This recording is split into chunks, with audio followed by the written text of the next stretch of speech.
This is Inside Indiana Business Radio for the afternoon of Friday, May 26th, 2023. I'm Alex Brown.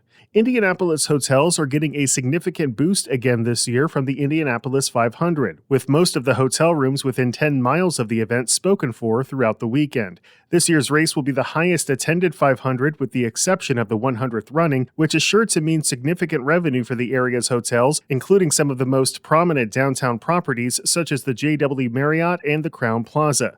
JW Marriott General Manager Phil Ray told the IBJ race weekend brings a boost to the bottom line and bolsters the energy of the city's hospitality industry, often carrying workers and property managers through the rest of the year.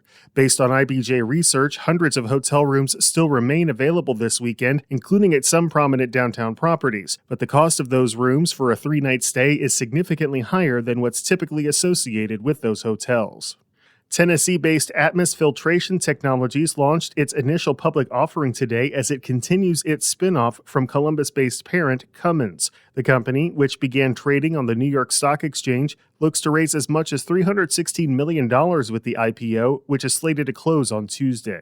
The Board of Trustees for the Vigo County School Corporation has named Chris Himsel as the district's next superintendent. Himsel previously served in the same role at Northwest Allen County Schools and the Kokomo School Corporation. Pending final board approval, Himsel will begin his new role in July. From the number one source for Indiana business news, this is Inside Indiana Business Radio. Get ready, West Central Indiana. We're headed your way. IBJ Media, Inside Indiana Business, and the Indiana Economic Development Corporation invite you to the inaugural Engage West Central Indiana event, presented by CareSource, Indiana University, and Old National Bank. Tuesday, June 20th at Holman Center at Indiana State University. We'll be diving into talent, education, and other issues shaping the regional economy. More at ibj.com/engage. A steel and concrete composite system used in the construction of high-rise buildings that has roots at Purdue University is gaining national recognition. Known as SpeedCore, the system involves parallel steel plates connected by metal rods, which are fabricated in a shop and shipped to the field, that can be filled with concrete, creating a so-called concrete sandwich and eliminating the need for rebar cages, framework, or scaffolding. SpeedCore was co-developed by Amit Varma, a professor of civil engineering at Purdue, who said the system is a game changer in terms of project economics. When you take the construction schedule reduction into account, it reduces the duration of the loans that the builder may have to take and accelerates how quickly they can start making revenue by renting the constructed structures. It also opens up the site for different trades such as the steel erector and the concrete contractor to work collaboratively and leverage each other's resources to better execute the project. A 58-story building in downtown Seattle, Rainier Square, was recently honored for using SpeedCore, which cut construction time by 10 months or nearly 40%.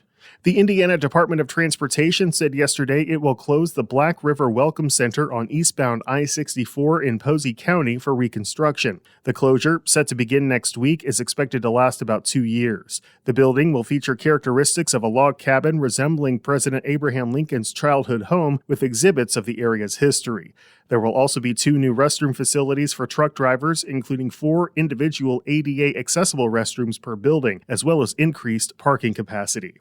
As the Indianapolis Motor Speedway prepares for the 107th running of the Indianapolis 500, final preparations are also underway for tomorrow's 500 Festival Parade in downtown Indianapolis, the third largest parade in the country. 500 Festival CEO Bob Bryant said the economic impact of the not-for-profit has been enormous, to the tune of $500 million into the local economy since its inception, but the impact is about more than just money. Who knows that we have one of the largest half marathons in the world that's like 47 years running? Or seeing your kids at a Kids Day and a rookie run. There's no measurement of economic value to that. But when you're a part of that landscape, almost culturally, of what happens here that is really unique to here, I think that's when you see there's kind of a value that's really not about putting dollars to it. Bryant cited a recent economic impact study that showed the 500 Festival was on a track to create $20 to $25 million in economic impact annually. Inside Indiana Business Radio will be off on Monday in observance of Memorial Day, but we'll be back to our normal schedule on Tuesday. I'm Alex Brown for Inside Indiana Business Radio on Demand.